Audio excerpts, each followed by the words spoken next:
And we're live.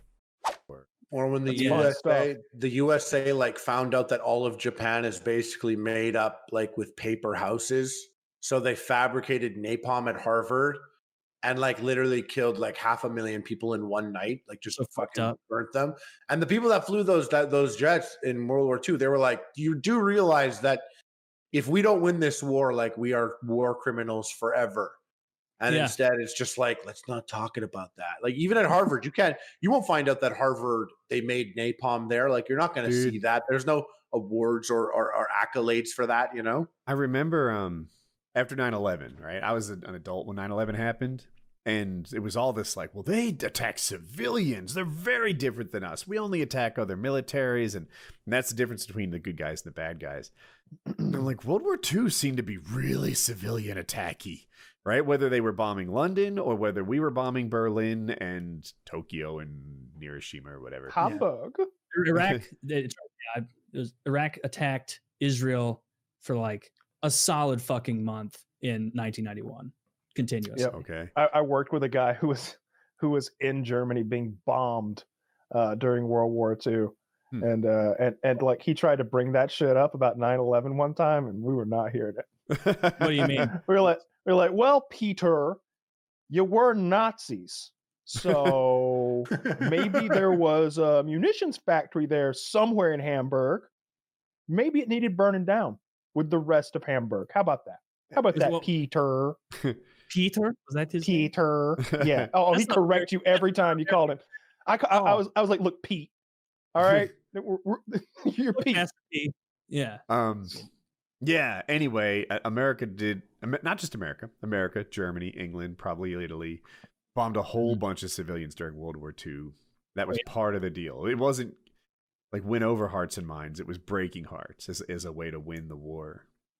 I think that was like, that makes me think like how close and desperate they became to get there. You know what I mean? Like, really? It's also like information doesn't travel like it does now. Like then, like, you know, like the Vietnam War was like, it's like kind of like, that's when people are like, what the fuck is going on there? But like World War II is like, there were bad guys. It was like, that's the war where they're like, there are bad guys, you know? Propaganda was easier back then, right? You made cartoons out of Hitler and... You don't think that they that was like desperate? You don't think it was like desperate? I always thought that World War II was like pretty close, more close than we were comfortable with. I'm not saying you're wrong. When you first said it, I interpreted it as like, you know, like imagine how they got to there. Imagine how extreme thing must have got. And I was like, I don't know. It seemed like the opening volley involved killing some civilians. Like it wasn't like that was a last. I think that's the most pure cut example of good versus evil, though, in a war. Like there was definitely a good side and a bad side. Mussolini was incredibly evil. The Japanese were incredibly evil. His headquarters, it's like he was trying to make the most evil building of all time. Yeah. You seen this picture, Harley? Look up Mussolini's. I'm going to look it up right now. It's fucking great. I put in the fucking in also. It's fucking great. Brutalism, which is like just straight rigid. It's a a lot of our buildings are now being brutalist in style, and it's a very ugly fucking style. But it's a picture of silver and Zordon from Power Rangers. Look at. Are you looking at it, Woody? Or I'm showing people? It is thick. Isn't that wild? It's like they put. He's like, I like to think of myself like as yes. Is that what I'm looking at? So. That is yes, but like I would just imagine it being like, I want it to be really. I want people to know that I was a bad guy. I don't want there to be. Don't even put a flag up there, bitch. Make it scary. We're trying to rule through fear. Yeah, we're trying to. I'm what you call an actual fascist, like the fascist party of Italy, and like I think. It's funny to see the building now, like what it looks like now. They should have left the face, and it's like I'm a regular building. Is it with all the arches and the statues at the bottom? Is that what it is now? Oh, I haven't seen. You ever see what they did to Mussolini? Yeah, they beat the shit out of him. They beat his face in and pissed on him and like threw garbage all over him, like shot him in the head many, many times. I don't mean that's how they killed him. I mean, once he was dead, the stuff they did to his body, it's ridiculous. Like and stuff. Yeah, they went to town. Hitler saw that, and that is why Hitler killed himself and had his body burned. Yeah, I mean that makes sense. That does seem like the move. If you're Hitler or Mussolini, and you don't get taken alive. Yeah, don't get taken alive. Shucks, Saddam Hussein should have done that. Oh, Saddam. Ooh. Saddam might be like we've talked about this before. I find it comical that Saddam didn't take that deal. I've had this conversation with my dad and a bunch of other people. I'm sure I've had it here. They were like willing. They were like, there was a deal on the table from George Bush that was like, leave the country, abdicate. What's that word? Abdicate. No. What are you abdicate power? Adjudicate? I don't think that's it. Anyway, give up your power. And I want to say it was like at least $1 billion that he could take with him. Abdicate. All right, I got it. Oh, $1 billion? You could have had $1 billion? It was at least that much. It was like, you can take this much like of your wealth with you, take your family, and leave. And you know that like he could have gone to name a place that, Anywhere, he's a fucking Yemen or something. He could have gone somewhere. He could have gone to South America and lived out his days in luxury. And he was just like, fuck you. Bring it on, United States of America. I fucking dare you. And it's like, what did you think was going to happen? Like there was no way. I remember watching that thing, and I was a teenager, but I remember watching it being like, our president can't back down from this guy. Like, it doesn't matter who's right or who's wrong. It's like an argument between two men. It's gone too far. Like, right and wrong doesn't matter anymore. Someone's going to back down, or there's going to be a fight, and there's no way anybody can back down without losing a ton of face right now. And everybody, the cheerleaders are watching, the teachers are watching. They're just going to see how it turns out. They don't care anymore.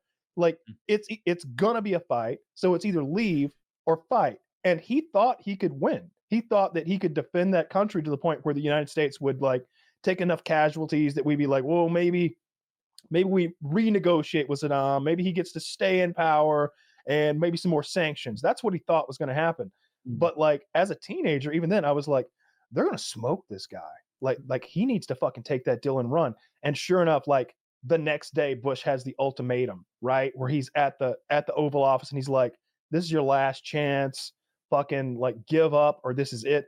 And then like he comes back on TV 3 hours later and he's like, well, they didn't give up. So tonight I'm announcing that we went into Iraq with like 800 Tomahawk missiles, and we flew the 51st Airborne over from here, and the 32nd Airborne came from here, and we've moved 7 aircraft carriers in from here, and here, and like the Marines have landed. We've taken the oil fields, and it's like, wait, how long has this war been going on? 37 minutes. That's how long. The lights have been out. There was criticism of Bush at the time because they felt like he didn't offer Hussein a way to get out of it and save face. They're like, he doesn't understand Middle East culture. Hussein would sooner die than just leave with his tail between his legs. That if he wanted them to take the deal, he could have structured it or presented it in a different way. So he really wanted a war. He didn't take a deal.